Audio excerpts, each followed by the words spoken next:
In the Sean Payton era, the Saints have had 2 picks in the first round just once before, and that worked out pretty well, getting Mark Ingram and Cam Jordan. So what would the Saints do this year with a pair of first-rounders? With pick 13, they surprised many when they selected Andrews Pete, an offensive tackle out of Stanford. One guy who wasn't all that surprised was Pete. Yeah, I could tell when I met them that they really liked me, and I was just really excited, when I found out that they picked me because, it's a great team and a great organization. I'm glad to be a part of it now. He's a player we're real familiar with.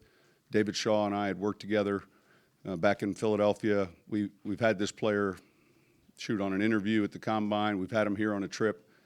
And for us, clearly, we felt like it was our highest-rated player. Pete is the son of a former NFL offensive tackle, Todd Pete, and he played in an offense that is similar to the Saints during his time in Palo Alto. So it would seem he's a good fit for the job. I saw a little bit of that. At Stanford, we ran pro style and West Coast terminology. So I think it'll be a good transition for me. He's big. He's very athletic. He's built much differently than his father. His stature.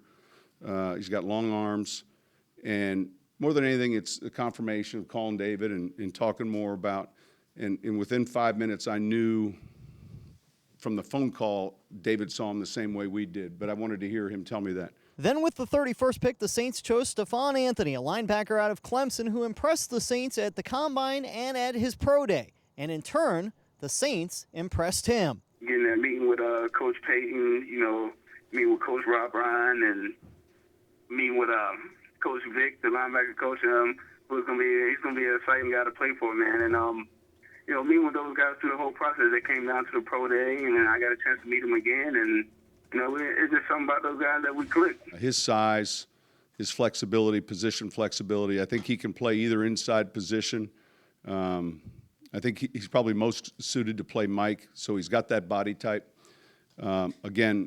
Leader of their team. They had an outstanding season, a great defense. So kind of excited here at the conclusion of this first round. So it was a successful first night of the NFL draft as the Saints addressed a couple of needs with their first 2 picks. Tomorrow they have a second and 2 third-round picks, which brings their total to 5 in the first 78 of this year's draft. At the Saints facility in Metairie, Paul Boron for CST.